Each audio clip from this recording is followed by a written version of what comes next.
of the United States of America, and to the republic for which it stands, one nation, under God, indivisible, with liberty and justice for all. Recording in progress.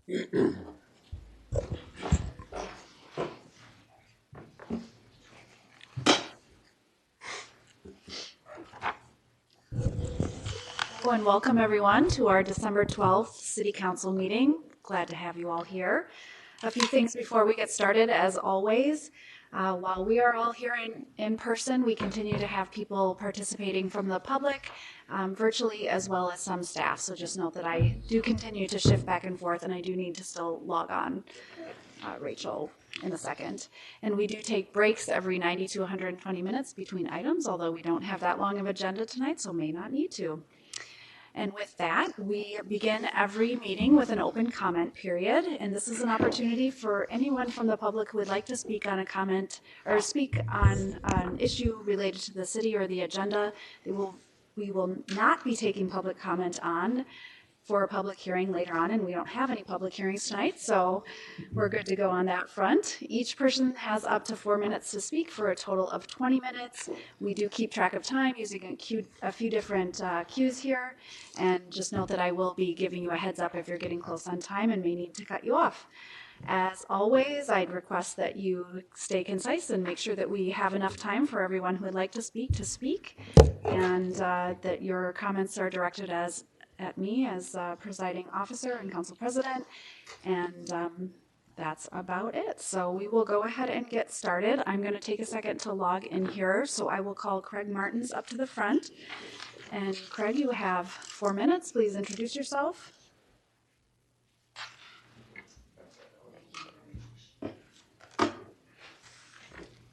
Hi, yes, happy holidays. Thanks for serving. I'm Craig Martins, and I'm a city resident.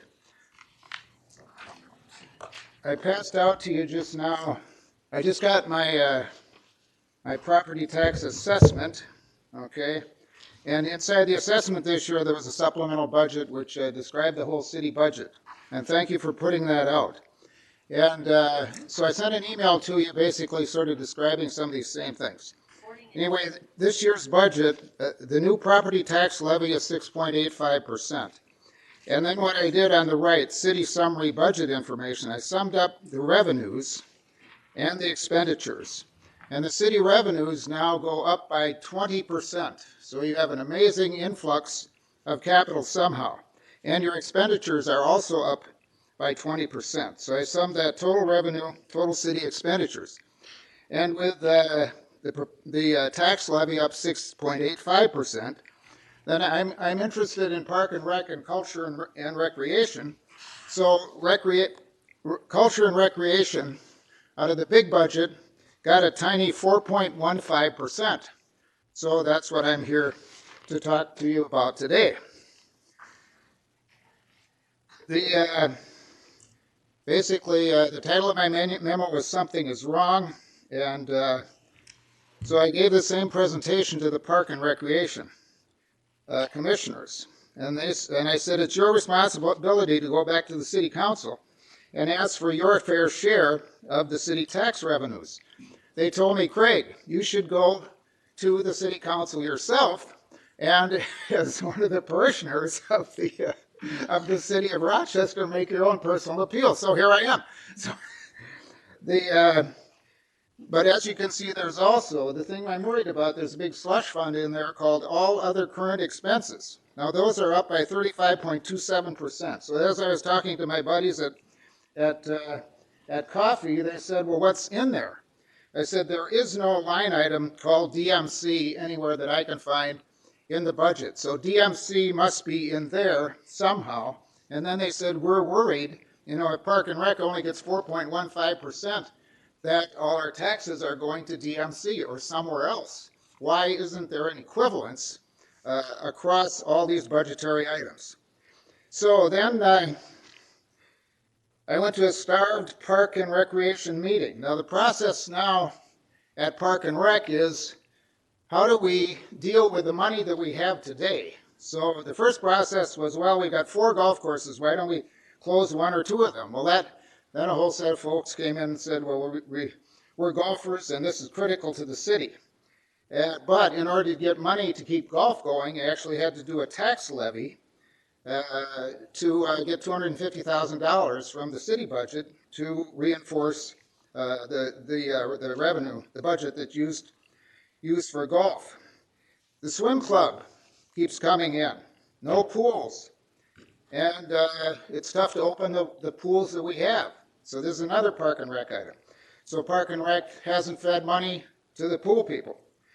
And now the tennis club at their last meeting just came in and said, there are 3 big tennis courts, and Park and Rec is going to fix one for tennis, but 2 others they may convert to pickleball and basketball. And we're a big club, and we have a lot of small new tennis players. They like to play free. So what's happening? It's time to wrap up. Okay, the other thing is there's also $4.2 million that have been given for an amphitheater. We don't understand that. So a suggestion to the city council members is attend a Park and Rec meeting and experience the problems that they are having with their tiny budget. Thank you very much. Mr. Martins. All right, Ms. Hardin, I'm online now, so I see your hand. Please do introduce yourself and go ahead. You have 4 minutes. Thank you. I'm going to switch my planned comments around a little bit, following up on his concern about the budget. One of the things that I'm particularly involved with has been the budget for many years now. And in particular, I've worked for cities, and I think that the way the city presents the budget is deceptive, because one of the things that I have trouble finding budget line items for is the city salaries. Over 76% from a 2021 Freedom of Information request, over 76% of the city employees make over $50,000. Of all the 1,148 that I have information on, another 449 make over $50,000 a year. And of that whole group, 649 make over 76,000, which is roughly our AMA now. So when you're presenting the budget to us and you're only presenting OTPS other than personnel costs, it's very deceptive. And I don't think that having, 6 people or more earning $180,000 a year is a good plan. And to expect anybody to earn more than the governor of a state is beyond my comprehension. Back in the day, I worked for New York City, and we had what was called manpower forecasting. And in the comp plan or wherever, there is nothing that says optimal staffing would be this, or we're aiming for that, or how many customers are served. There's no actual data about how you're going to accomplish anything. And then on top of it, now you're saying you're going to eliminate the decades-long accessible live TV broadcast, which is a really bad idea, even though it didn't have closed captioning or any other accessibility features. Being available on cable TV is a crucial form of ADA mandated effective communication. So when you're planning your budget, I'm guessing my next Freedom of Information request will come back and tell me how many people have been hired since Randy Staver refused to hire any more people back in 2015 or 16, because the salaries people make only represents the salaries and not necessarily the benefits, which can cost up to 40% more, plus retirements that get paid out. So I think that the Rochester pay scale needs to be reviewed in terms of other cities in the state. And I went to the state demographer's information base and some other places. And it showed that Rochester, Minnesota had the highest salaries of any other city in the state, except for one. They had like 10 categories, and that one, we were second to St. Paul. So it's not like our staff is underpaid, and the governor isn't underpaid at $200,000. But, you know, there's just too much money being spent. Okay, I'll conclude with, I wish people would stop calling residents customers. We are your bosses. Thank you. Thank you, Ms. Harden. All right, we have next Tom DeBoer.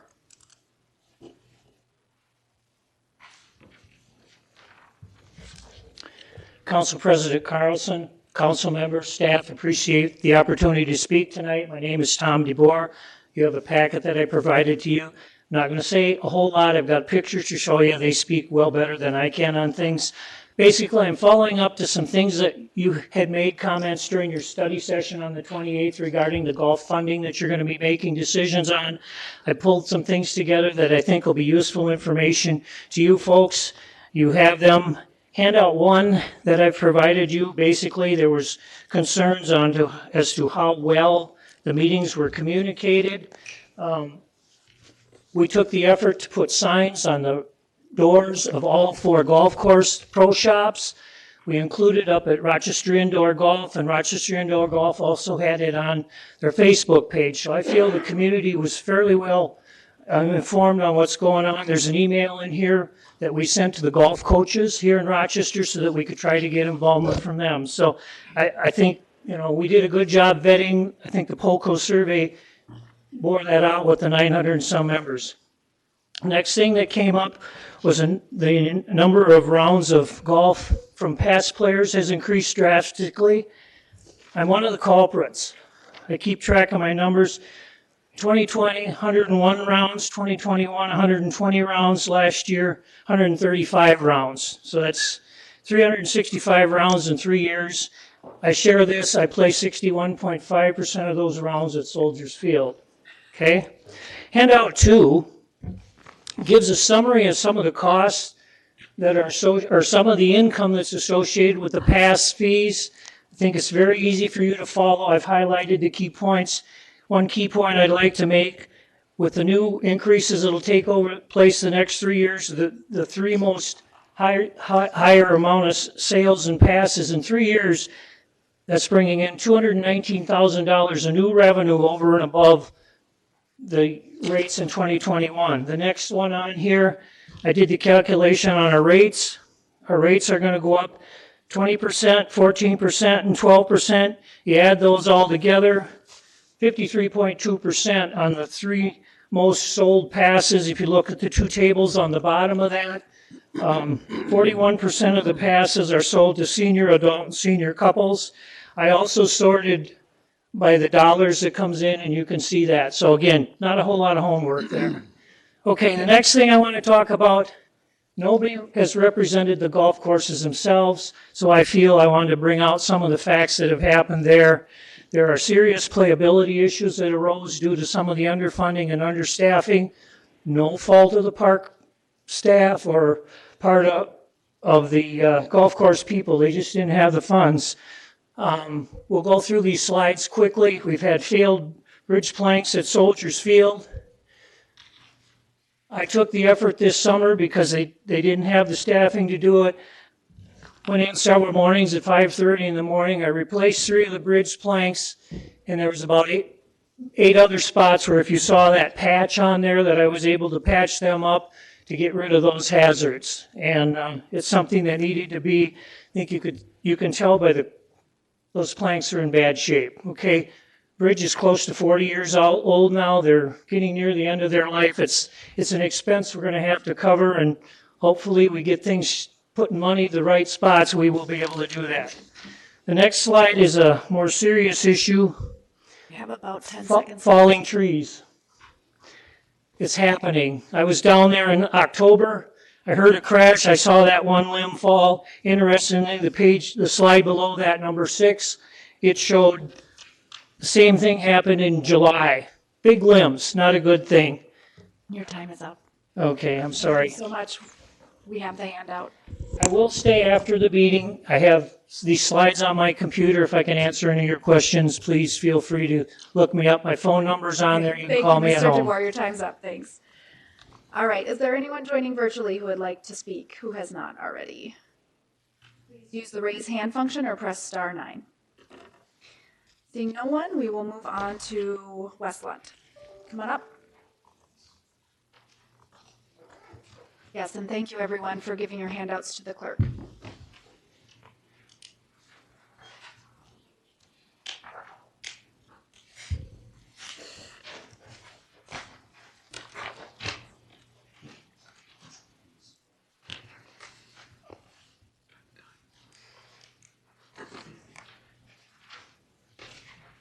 So I wanted to share an example this evening of Can you how introduce difficult. yourself? Oh, me? Yeah. Oh, I'm Tom DeWitt. Sorry, I'm Wes Lund. You can start the timer now. Thank you. I wanted to share with everybody how hard it is. I mean, there's a lot of things to talk about, but when we want to find out what some of our money is being spent on, and you do a Freedom of Information Act request, and it goes on for about a year, but I finally just kind of gave up just trying to find out. I wanted to open the curtain over here and show you the nicely lit up Mayo Civic Center that we have, because the lights burn brightly, and when I'm driving home from work, sometimes during the lockdown at 10:30 at night, or these days like at 9:30, but even if you go out there in the middle of the night, the lights are on and the televisions are on all the floors. So I asked the simple question to the city: what is the electric bill of the Rochester Civic Center for the last 12 months? Is there a breakdown of nighttime versus daytime usage, and are rates different at night versus the day? What's the breakdown on a monthly basis too? And the answer came back. First, there was no actual salutation, so I didn't know who had written to me twice, and I finally asked who the person was, and they gave me their name. But then I asked, well, what's the reason I can't have the data? And then they said that data on customers of municipal electric utilities are private data on individuals or non-public data, but may be released to a law enforcement agency that requests access to the data in connection with an investigation, a school for purposes of compiling pupil census data, a public child support authority for purposes of establishing or enforcing child support, or a person where use of the data directly advances the general welfare, health, or safety of the public. The Commissioner of Administration may issue advisory opinions. I mean, there's just a lot of reasons why. One of the first reasons I was given is, well, we're going to get back to you on the expense involved in obtaining this data, but then the final answer was that the data just doesn't have to be released to you. And I said, please cite the Minnesota state statute for the reason that you're withholding the data. And I kind of have to move to my next topic, but you've got some of the documents, and you can surely pull up Public Records Request R000-286-022221 of the City of Rochester government. And tonight, since you're looking at, I guess this is a thing I can't bring up in this topic because it's a public hearing matter, but we do have very highly paid staff members, some of the highest, and one of them who makes more money than anybody else in the city is sitting in this room right now. But the amount of money a person works is probably commiserate with the responsibilities they have. But where and how the city spends our money in terms of cultural activities or uses city facilities, I mean, was this a promotional thing that the city paid for, or was an artist renting the space? Because I remember our city using the facility for maybe a half a year for an art installation that featured this kind of an issue.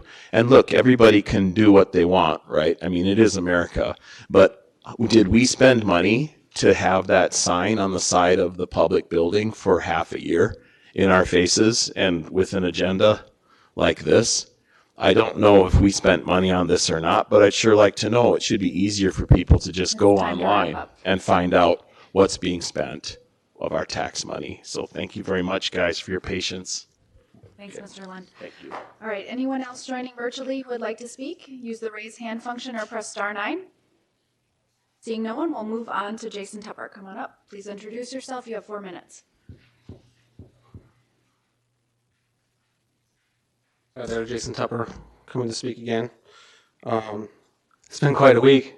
Twitter's been telling us a lot of things about the elections from 2020. It's all verifiable. So I know you guys can't do anything about that, but that will be covered on all these. I'd ask that you all save these because I'll be touching on every one every month, and so that way we can recycle it, because of the whole Green Deal, right? So the new fiat currency, right, Dave? Dave? No. So I'm going to start off right now with the elections because that is it's out there and it's been proven that the elections were stolen in 2020. So that almost makes this all invalid. And you can look at the military code for that. I think I might have mentioned that last time about how COVID-19 was a bioweapon. So from the Chinese. And we paid for it. So this is all going to be covered, and I'll bring some stuff so you can see it. But I think Twitter will be taking on the COVID-19 and then the vaccines. And I don't know if you remember, my dad died from that vaccine, and it's undeniable, and it's terrible. And later on, we'll touch on the money, the education, and the human trafficking. I don't know if you guys want to bring that up again because I think that ties into the whole pedophile symbols down at the library. That still haven't, nothing's happened with those.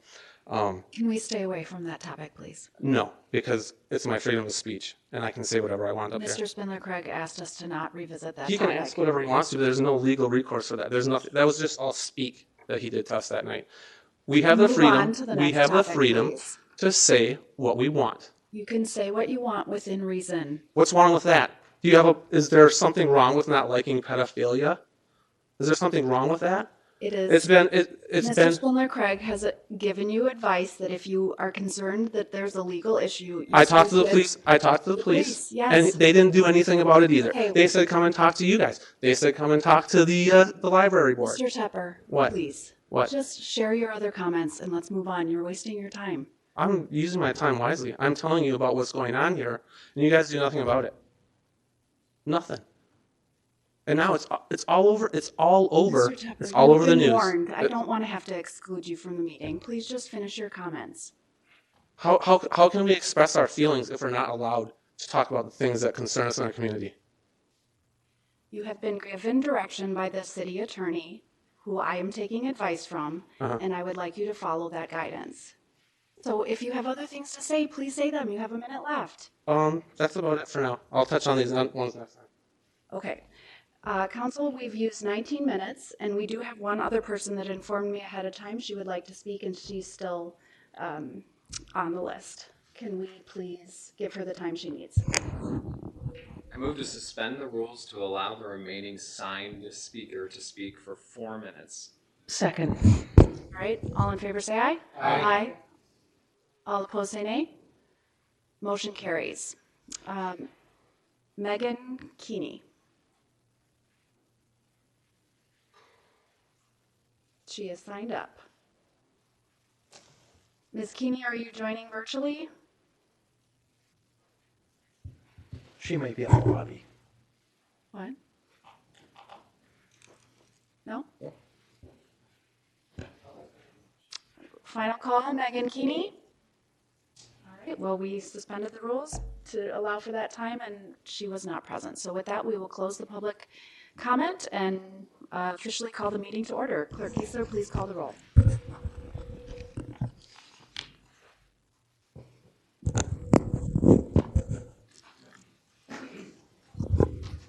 Councilmember Keen. Here. Councilmember Bransford. Here. Councilmember Campion. Here. Councilmember Kirkpatrick. Here. Councilmember Palmer. Here. Councilmember Dennis. Here. Council President Carlson. Here. Mayor Norton is absent. All right.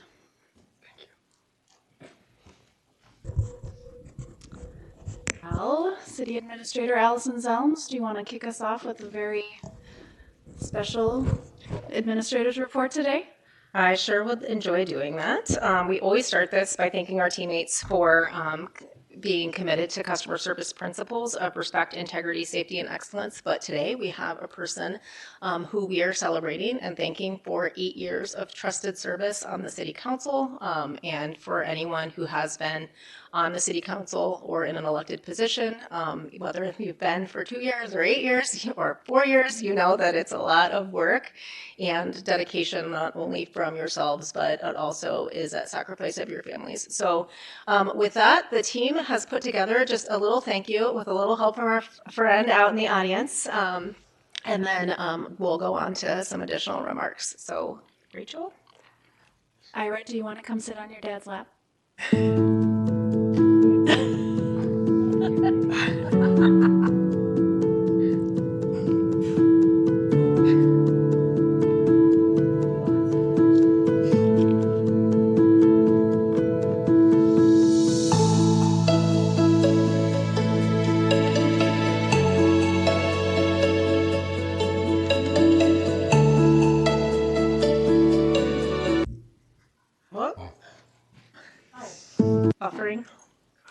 Buffering?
Share a lot of really important hard votes and big policy items happened while you were on council, and thank you for being committed to that. And I think we have a few comments from other council members, and we wanted to share our gratitude with you so that you can always remember 8 years of service to the city.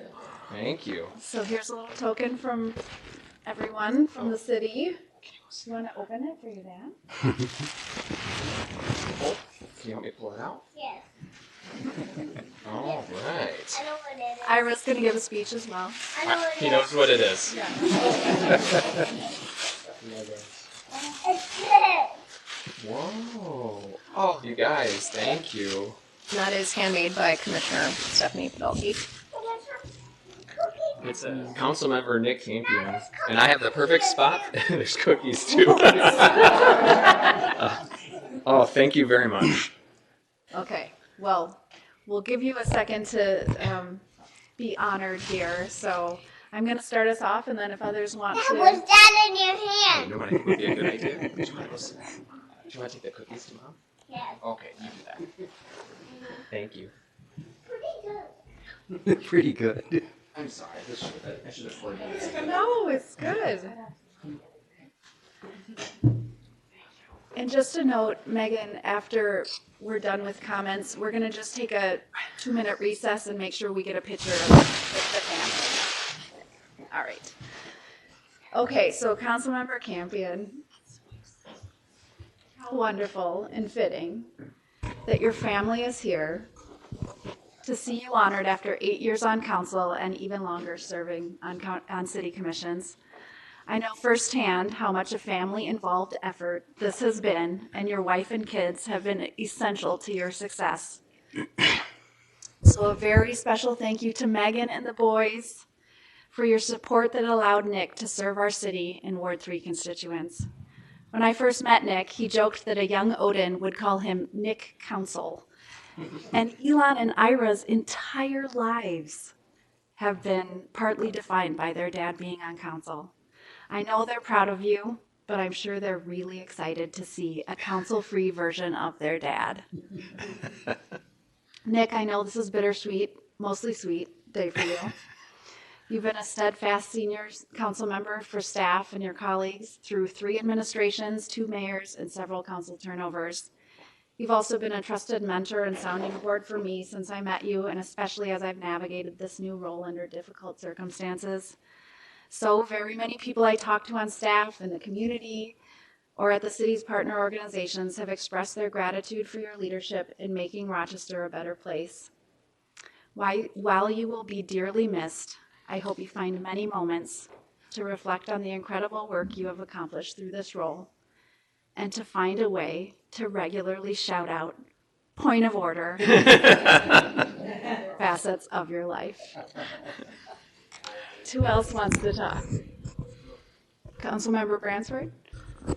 So, you remember the first time we met, Nick? Oh, come on, that's a big building in front of my house. So, yeah. I do. You invited me over to your Nick house. came over to my house and I complained about a development, which is something now on this side of the aisle I'm very much like, I get it now. But that was the first time I met Nick. And over the course of the next few years, when I had an issue with the city, Nick and he would always have time for me. And he was really good at articulating his position, which sometimes I didn't agree with. And that was okay. One of the best things about Nick is that if I disagree with him, or even if we do agree, it's the dialogue. And it's a good dialogue. And hopefully I've given you things to think about. You've certainly given me things to think about. But then when I was elected and I came on and I'm sitting up here, I learned a lot just by simply watching. You're very, very, very good at Robert's rules. Too good. Yeah, right? But one of the things that has impressed me the most is your ability to sort of compartmentalize an issue and really hone in and focus on that issue. That's one of the things that I've learned from you, and that's a lesson that I will take with me going forward. And you're just a flat-out good guy. Oh, thank you. Seriously, I'll miss you. Oh, thank you. Yep. Mr. Keene?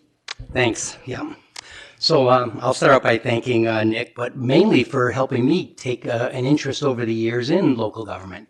I met Nick 15 years ago. It was a mutual friend invited me to a social, and Nick was there.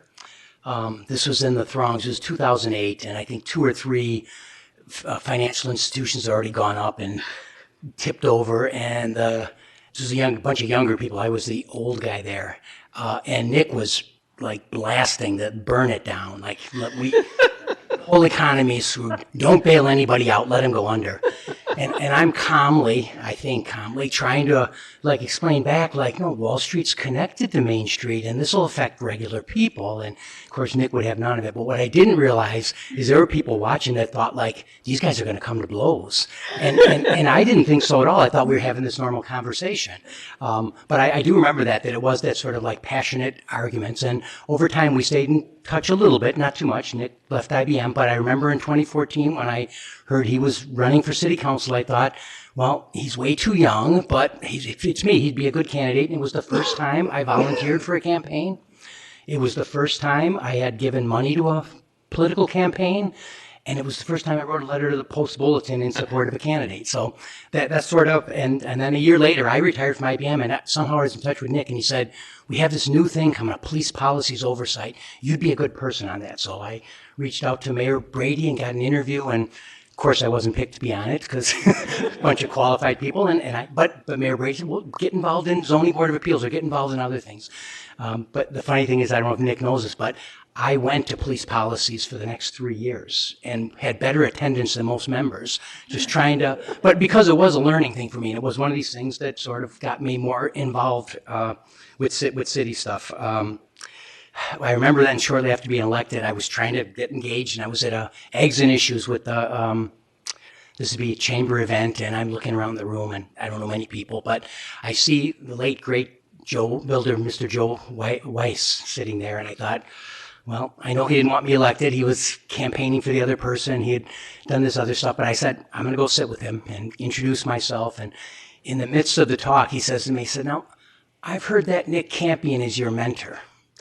And I'm thinking at the time, I don't think he means this as a compliment, but, but I'm also just like, almost like, this guy's 25 years younger than me. He's not my mentor.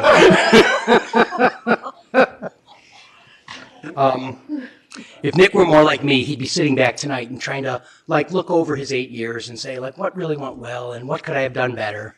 But Nick's not like that. He's forward looking. He's off already, thinking of the next thing. So I want to take a minute just to highlight what I consider some of the big things that I feel Nick's fingerprints are on. And I'll do by numbers. Number one, the biggest one I think is the comprehensive plan that was passed back in 2018 before any of us except Nick were on council. Some people talk about the comprehensive plan is this big, mushy sort of aspirational document, but it really what led us towards having our own community development team. It's what led us towards resisting annexation. It's really led us towards the city we're becoming right now. And I see Nick having a real stamp on that. Second thing, when I look through it, is the Unified Development Plan that was just passed this fall. But the Unified Development Plan is now when we go, and the bigger thing is take that comprehensive plan and codify it and make it our rules and get away from one-off deals, and let's really build based on standards in our city. And again, these are the bigger picture things that Nick Campion's mode of operation leads us towards. The other one is the strength of the city staff and city leadership, where I see this as when I watch what Nick considers to be his priorities on council, I think he's watching to both build, maintain, and protect the staff. And I think it's something that is going to pay dividends into the future. And the last one, I think he gets a little notice for this, but I don't think people realize what a spending hawk Nick is, and I don't mean on the That out of my speech. Yeah, but I don't mean on the little things. I'm talking about those sort of step functions where we're not going to build further out that way because we'll need another fire department, or we're not going to do these things that are going to create these step function expenses. And I think that long-term view is going to pay dividends well past Councilmember Campion's time here with us on council. So I want to thank Nick tonight for his contribution. I also want to praise him for the impact he's had, and be a grateful city for your to thank you as a grateful part of the city for your service. I'll be back here in January. Nick will not be down the table, and there will be a new perspective from Ward 3, and the work will continue. And Councilmember Campion's impact will continue both on policies he championed, but also, I have to admit, on the people he's mentored. My thanks and my praise from a grateful city. Thank you. Thank you, Councilmember Keene. Councilmember Palmer. Well, keep it nice and short. Thank you very much for your leadership and the sacrifice for your family. And I know that weighs heavy on everybody. And family is always first for you. And I appreciate that and think that's wonderful. But again, thank you for your leadership and thanks for being here. And I hope we hear from you again. Thank you. Amen. Councilmember Kirkpatrick. Thank you. I'm very glad that you get to go home to your wife, who I'm sure has had a really, really fun go of it with your 3 young boys. And they're looking forward to being with their dad, and I know you're looking forward to spending the rest of their growing up years without being attached to the city. And thank you for realizing that those trees at the old Golden Hill School were so important in setting us down the road of tree preservation and urban forest management. I appreciate that. Good luck to you. Thank you. Councilmember Dennis. All right, thank you. So I spent quite a while today talking to Sandra Means, and she was just raving about what a good guy you are. And so I know you have been solid throughout the entire length of your council serving the public. And when I got on the council when I was elected, I mentioned this earlier today. I don't speak politician. I don't articulate my words and the way you do. And it's kind of really amazing to watch how you have calculated and articulate ways of stringing thoughts together to bring information to the public. So I think that is very inspirational for myself and many, and just the wealth of knowledge. We lost a lot of amazing people through retirements and transitions, and it's going to be really sad to be on a council where we can't have a dictionary of council policy on hand. So I wish you well. Thanks. Well, thank you, everyone. And I know we have many staff and other longtime supporters of you in the audience. Thank you, everyone, for coming, for being here to support his last meeting. Yeah, thank you. Sorry, it was the administrator's report. Did you have anything else? No, I was ceding my time to the more Okay. important comments. So why don't we give Councilmember Campion a round of applause?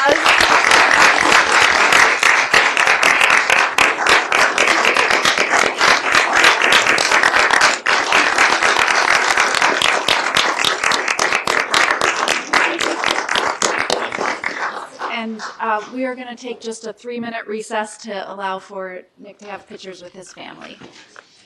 Recording in progress.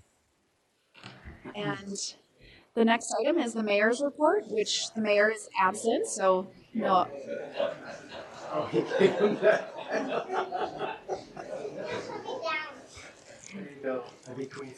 That's how the handoff goes. Literally. Yeah. Oh, wonderful.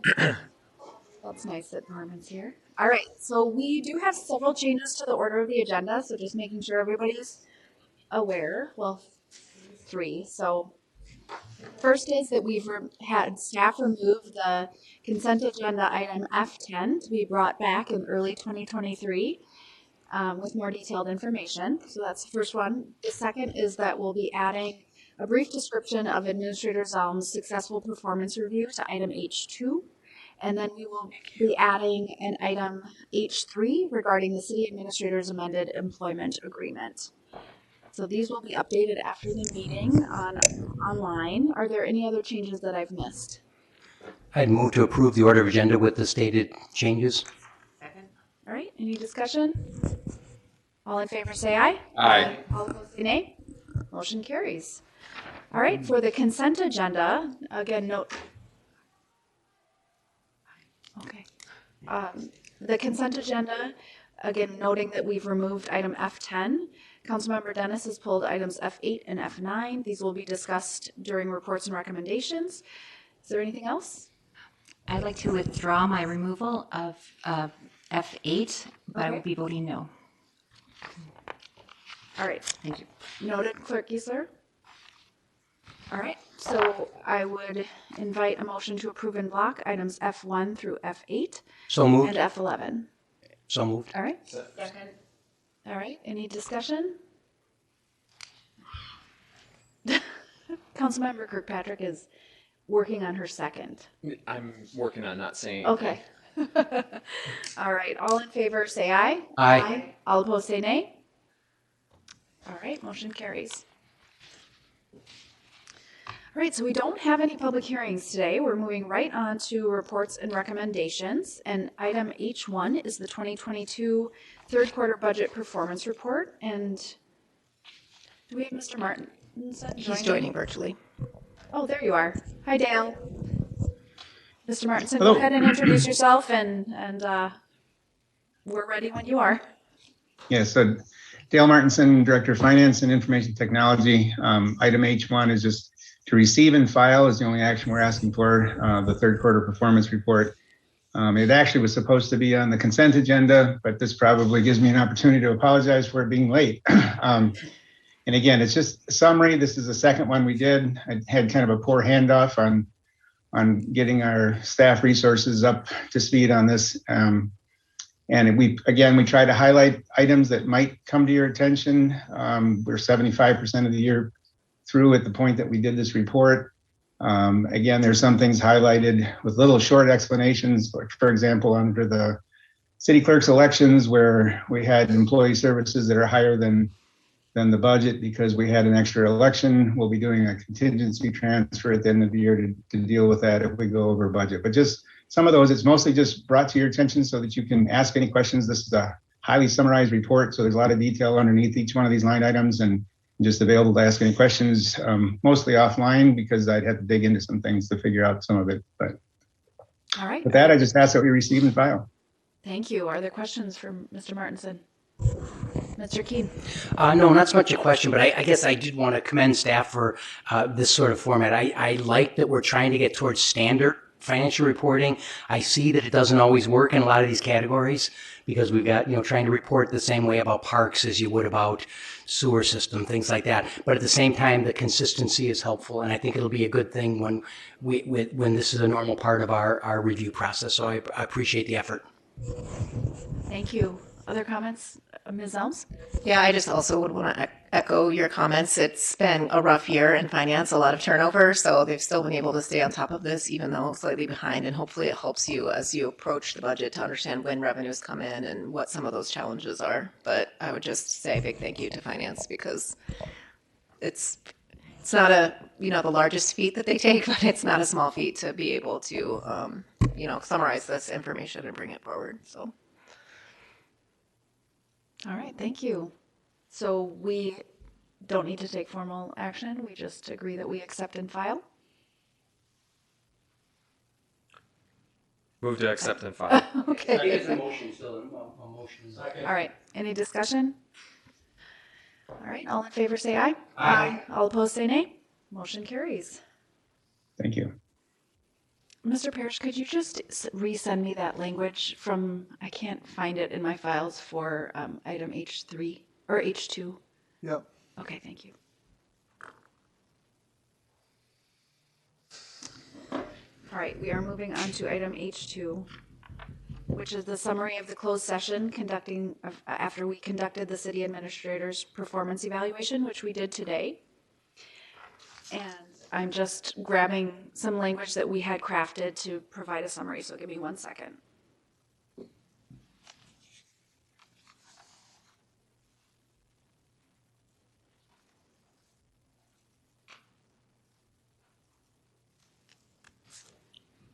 Oh, I found it. Okay, thank you. So the consensus of the council is that City Administrator Zounds has served the community and organization with distinction. She achieved the highest rating, successful performance in all categories, which includes organizational success, relationship effectiveness, job competency, and supervision and leadership.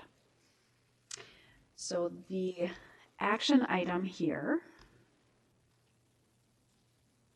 is that we are receiving and filing the summary and accepting the city administrator's performance evaluation. So moved. Second. All right, Councilmember Palmer? Any other discussion? All in favor say aye. Aye. All opposed say nay. All right, motion carries. Moving on to item H3, and this I will turn over to Mr. Parrish, but it is the 2022 City Administrator Amended Employment Agreement. Yeah, so President, members of the council, consistent with the action you took this evening with the city attorney's employment agreement, we're just looking to bring those agreements into alignment. The request is in essence to align the city administrator's salary with the approved waiver under the Minnesota State salary cap. And this really just is designed to make it more administratively efficient, in alignment with internal equity and market considerations. And so this employment agreement amendment, if executed, accomplishes that. All right. Is there or any questions for Mr. Parrish? Is there a motion? Motion to approve. Second. All right. Any discussion? Councilmember Palmer? Others? Okay. All in favor say aye. Aye. All opposed say nay. Nay. Motion carries 6-1 with Councilmember Dennis voting nay. All right, item H4 is formerly known as F9, the City Council Travel and Training Budget, and this has been pulled by Councilmember Dennis. You have the floor. Thank you. Yes, this is, I have so much to say about this, but the main reason for pulling it is I don't understand the reason that it's even on the agenda. Staff brought this up, proposing that we limit council training to a maximum of $3,513 per council member. And that would include all of travel, training, registration fees, accommodations for the entire year of training for that council member. I requested that staff record how much each council member spends, and I was intending to have it recorded for the mayor as well, but it didn't quite seem to get on the record there. But the staff started recording from February what each council member spends for their travel and training. And it seems like several council members did not attend a single event, did not go to a single event that cost money here in Rochester, nor did they attend a conference or a training. So we have Councilmember Campion, Councilmember Palmer, who have zero as their budget for the entire year of 2022. And I noted that 2021 was during the pandemic, so there was, we had dropped the training budget to reflect that things were on Zoom. And I feel that even though the council voted against my wanting to raise that to pre-COVID levels, I feel that this is another step in the wrong direction. I believe that wording of this, it says even distribution, and it makes it look like it's a fair and equitable way of having training, when in fact, if you limit council who really have a passion to go to these conferences, Kirkpatrick and Bransford and Keene and myself, who have attended these conferences this past year. Point of order. I've never expressed to you that I had a passion to go to any of these. Well, you attended them. Excuse me. Respectfully, council colleague Dennis, please do not use my name during your monologues. Thank you so much. Well, I see that Councilmember Kirkpatrick did attend a conference, and that was what I was speaking on behalf on council members who have attended a conference, because the data shows that. So you look at the amount of colleagues who have attended conferences.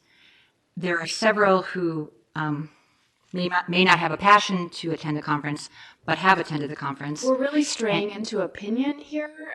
Is there something you would like to ask staff to clarify? What are we going with in this? Well, I believe I have a right to express the reason why I pulled this item. I pulled this item. But you're making assumptions about council passion. That is not a reason to pull an item, nor do you have an understanding of individual council members' I passion. apologize.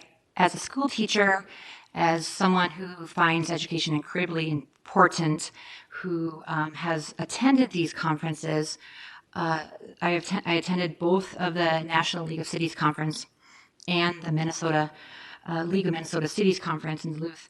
I find that these have invaluable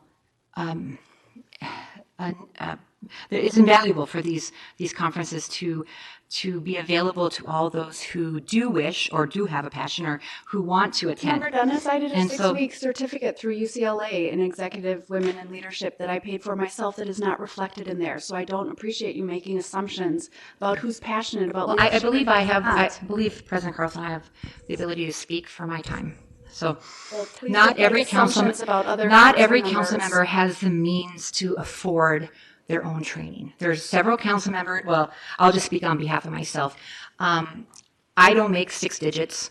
I don't have the ability to go and spend money on these events. And so for future council to have the ability to be involved and go to these conferences, this is essential for our city to allow our residents to have informed and engaged council members who choose to go to these conferences. And I have prepared a lot. I talked to a lot of people. I don't know how to articulate how valuable it is to have information, to have connections. And so what I did, I brought all my cards, all my business cards, all the things that I have acquired, all the people I've talked to. I've built relationships throughout the state and the nation when I've attended these conferences. I've called up several past elected officials because I wanted to get their opinions on the need for this conference. Several of them sent long text messages, which I won't read because of time restraints. But and I see former Mayor Brady here, who I don't want to quote. I wrote down some things he said about being the third largest city, that Rochester cannot be isolated, and Mayo sends people to conferences, and it's something that we do as leaders to grow and connect people to resources. Former council member Sandra Means talked on and on about, I find it difficult to imagine that any council member would not find it important to go to these conferences, all the conferences they can. It is just a few $1,000s, and it is extremely important to hear other cities' successes and implement them into Rochester. We cannot keep ourselves in a bottle. It is the residents who lose if council members are not able to attend these important conferences. Money should not be allocated should not be held so that those who want to attend cannot participate and bring back beneficial information. And she went on to talk about all the things that she had done. And Annalisa Johnson, I talked to her on the phone. She talked about the connections built between other cities. Former Councilmember Annalisa Johnson, that cities work together and they compare their challenges and find solutions. And former President Randy Point of Stever. order, there needs to be a motion. Yeah, So you're in your last few seconds, so why don't you go ahead and do the motion? Well, I won't read the incredible amount of thoughts former President Randy Stever had to say in support. Former Councilmember Mark Bilderbach talked about how we sign up to run for public office. We sign up to put Rochester first, and even though we may have an issue with a single council member, it is inappropriate and irresponsible to take away the growth of potential from citizens of our city. I quote these amazing leaders that were on the council because they have attended these council members. You're out of time. Would you like, your 8 minutes are up. Would you like to make a motion? Well, I believe some of my 8 minutes were taken up by Yep, I've already debate. counted for that. You started at But 7:51. I feel that this should not even be on the agenda. I feel that. Is there a motion? Do you have a motion? Your time is up. Well, I'm pulling the item because I do not want Yes, to but pass. what- I so- motion to not Move to deny the motion. deny the motion. Thank you. Yes, I second that. Okay, Keen, were you making the motion? I didn't think so, but it sounded like I did. Okay. Ms. Dennis seconded. Oh, okay. all right, Councilmember Keen, you have the floor. No, I mean, I think there were some concerns in here with what's the difference between training and representing the city somewhere. I'm surprised to see that I'm considered being under training when I'm at a Chamber of Commerce thing, and I think I'm representing the city, but those are small parts of this. I think the issue here is not new. We've had this over the last 10 years where certain people end up using the lion's share of some of these budgets, and this is one technique that's been discussed at the city for many years to try to get control of it, and that's what's in front of us tonight. Councilmember Campion. Yeah, I want one procedural thing. Going forward, I would strongly recommend people make a point of order at the beginning of speeches like that to ensure that there are two voices that are going to support the point before there's a long soliloquy that goes on. The second piece I'll say is $3,513 is enough for airfare and hotels and the conference fee for both of the NLC conferences. And I have attended them historically. I've done it myself. And if you book a hotel that is not in the block, you are more than capable of affording to go to both of the NLC conferences. And that has been sufficient for almost every leader that you listed on there. I know them. I attended the conferences with them. So ultimately, I think the $3,500 amount, if that is what the split is, it prevents anyone from, which has happened historically, using an unsustainable amount of the budget on an individual, and it allows all council members without fighting the ability to go to at least a conference. And I will guess that coming up, there will be more people attending, not less. And that's all I want to say about it. No, you've spoken on you've used your time, so. This is incredibly frustrating, Councilmember Dennis. So many assumptions. I mean, we all go to different events that are free, that are opportunities to network, that aren't reflected in this. I do all these virtual economic development forums that are just $20 or free to attend because that's part of my role on council. So we find things that matter to each of us based on what our different roles are on council. And it's not about how, it's just so unfair to say it's related to our passion or how we represent the city. That's just not true. So if we really want to get into it, we know that your spending has been significant and we're trying to find a way to manage and make it fair for each of us to have an opportunity to go to the conferences we want to go to. So I am fully supportive of administration trying this. There's an opportunity to come back with a request if you would like to make an additional request above and beyond what you are allocated, and that's fine. If we learn that this process doesn't work this year, then we can think about what might work instead for next year. Councilmember Bransford. Yeah, I don't want to take up too much more time, but one of the things that, if we're going to talk about ourselves and how we learn, I'm going to give some kudos to Nick for helping me be a better city council person, because I learned by doing, I've learned by observing. Do we all get along? No. Do we squabble? Yep.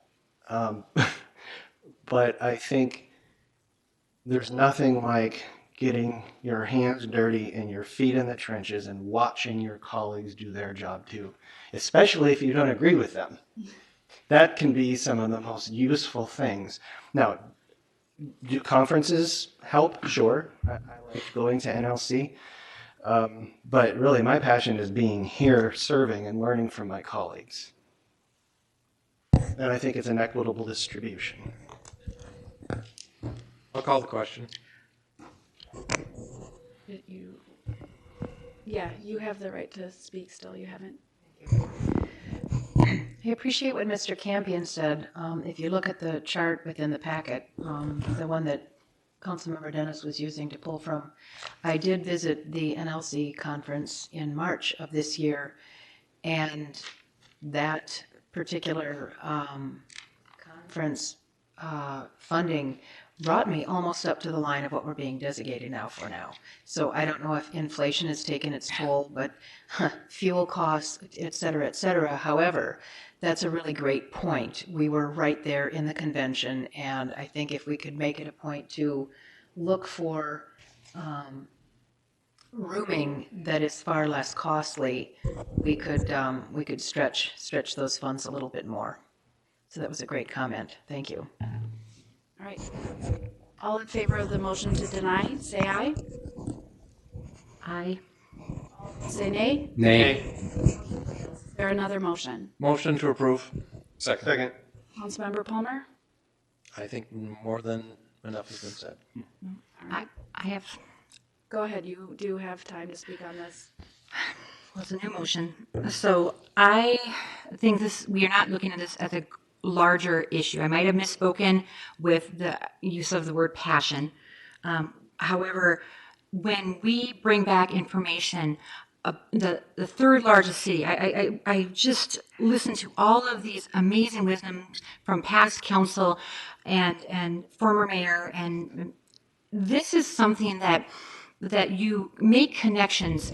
You have you bring back information, you exchange ideas, we sign up, we spend money, so we're part of this business, so that we vote in the annual meetings, and we help formulate policy on federal and state levels that we need to do as a city our size. We cannot find all the solutions in this little cocoon here without reaching out and connecting. I talked for hours to council members and people throughout Minnesota who I've met at these conferences. We built professional relationships. Order, I'm sorry, Mr. Spindler-Craig, would you clarify that 8-minute rule, please? Yes, Council President Carlson, just to clarify that it's not 8 minutes per motion, it's 8 minutes per agenda item, just to clarify. All right. I want to say the broader, my point being the broader scope of this is there is talk about Rochester not hosting the conference. We're done. And if we all in favor say aye. I don't appreciate. Aye. All opposed say nay. Nay. Motion carries. All right, we don't have any CIAs today. We don't have any ordinance first or second readings. We don't have any tabled items. Is there other business? I have other business. Go ahead. Well, the first point of other business is that I did not find it respectful to not allow other business by moving to adjourn at more than one council meeting in the past. So I feel that the ideas that we bring back from learning, listening to residents, going to we can't get that here. Even like when looking at open meeting laws, this is something I had an issue with everyone gathering in the open area. Sure, it was advertised, but there's been so many events that council cannot go to. For example, the mayor's recognition event the other day, when we were not allowed to go if there's more than 3 council, even though we could have set different tables and just be in the presence of these amazing community leaders.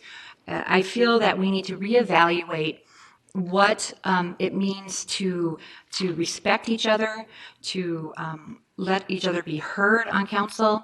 I feel I've seen a lot of exceptions being made on many occasions, and I feel that when we look at guidelines, I think respect and honesty and the values and the allegiances to our city need to be the number one.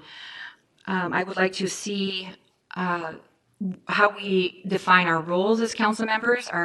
Luckily, our salaries allow people from all walks of life, from the school districts to the essential workers. We allow people to run for office, which is the essence of democracy, to represent your city, if regardless of ability to be rich or have flexible jobs or be retired. So at least we have that. But to have the expectations that I believe we need to have council be engaged, educated, to see how emails are responded to, and look at our colleagues on the school board and the county and how they do government. I've requested having maybe outside facilitator coming in and opening conversations. I admire, like I said, Councilmember Campion for all the work you have done. However, I've reached out several times for information and finding a mentor, and my phone calls aren't picked up.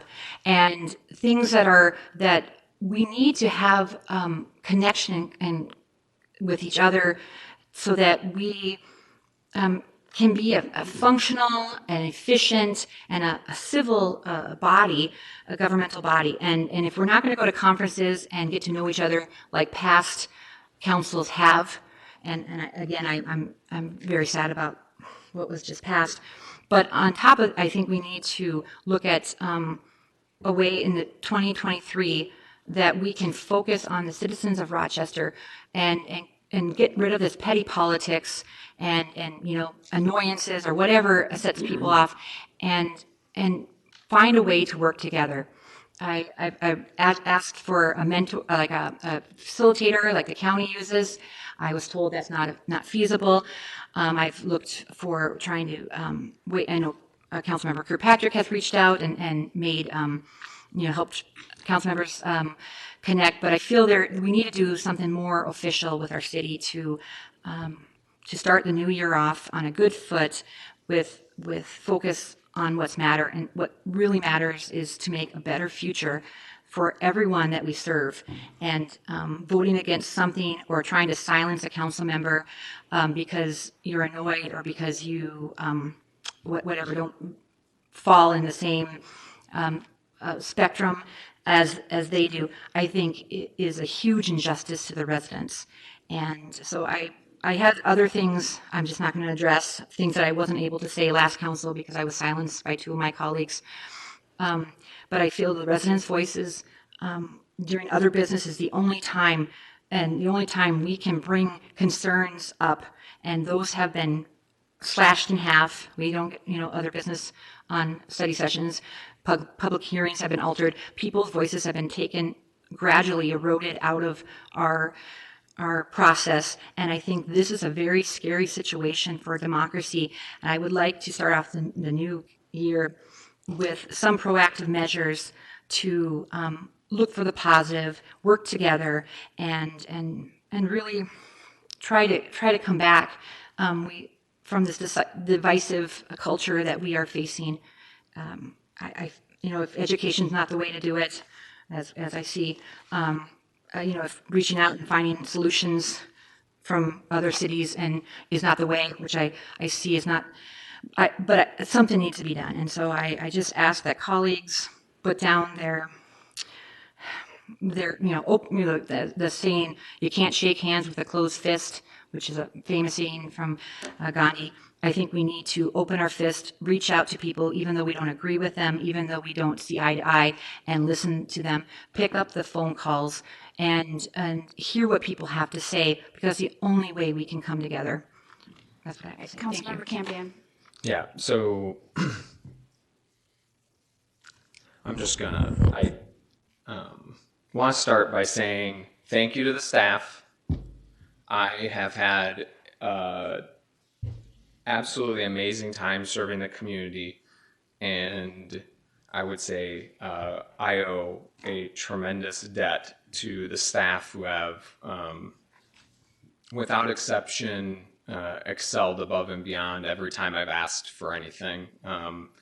I have always treated my role as a part of a whole, and so I hope I always made it easy on you to not feel like you were stepping over the line and having to do anything special, because I always saw my job as a part of the council and not as Nick onto himself. And it has both been incredibly frustrating at times, and it's been incredibly heartening at times to be able to lean on your colleagues. And to all of you up here, thank you for your incredibly kind words. I'm glad I got to wait till other businesses speak, because I would have been a wreck otherwise.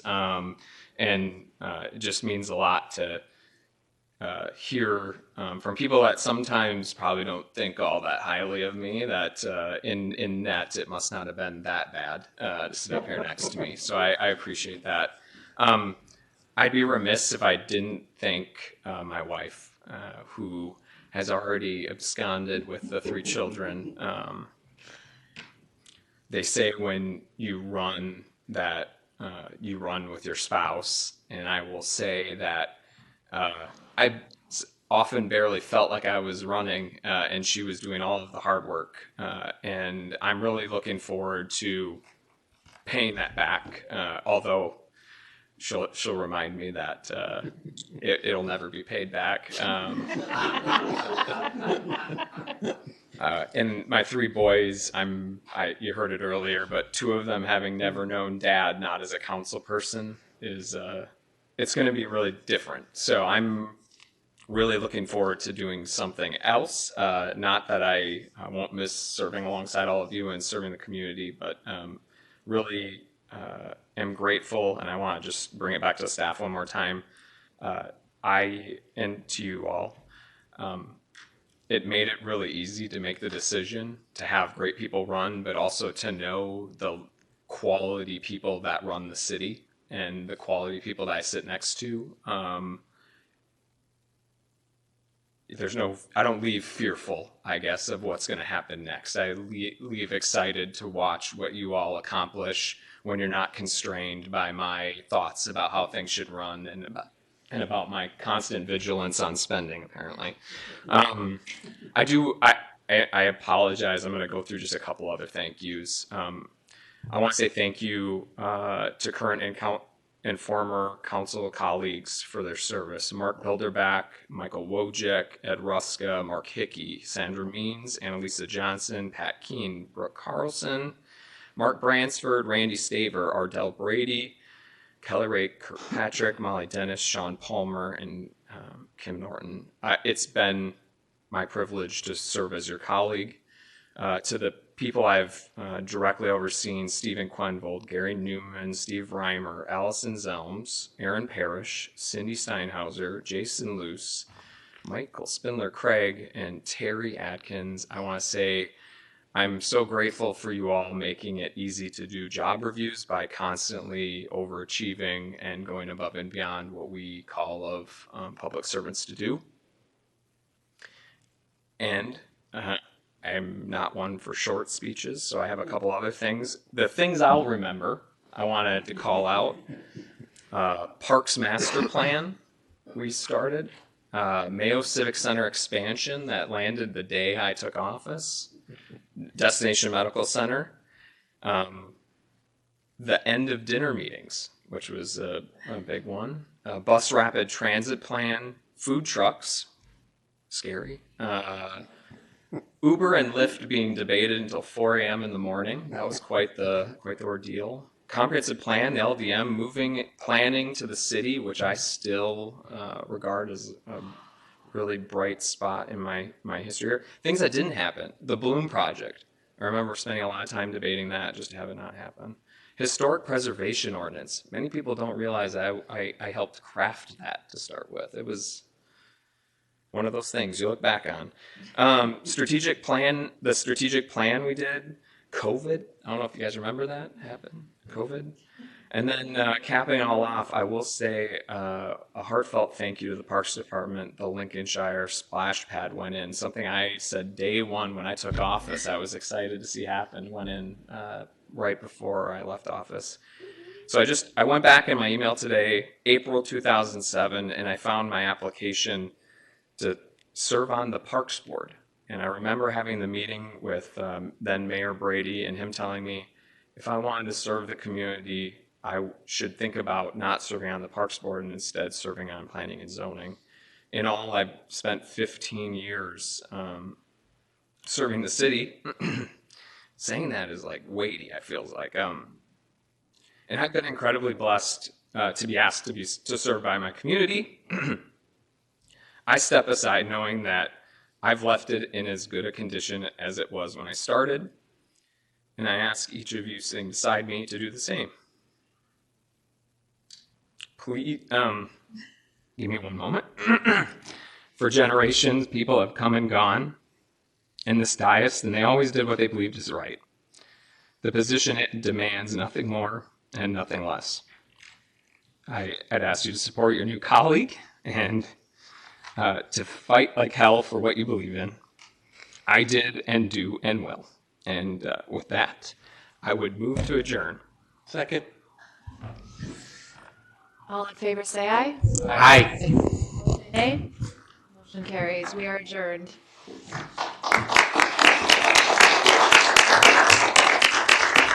Recording stopped.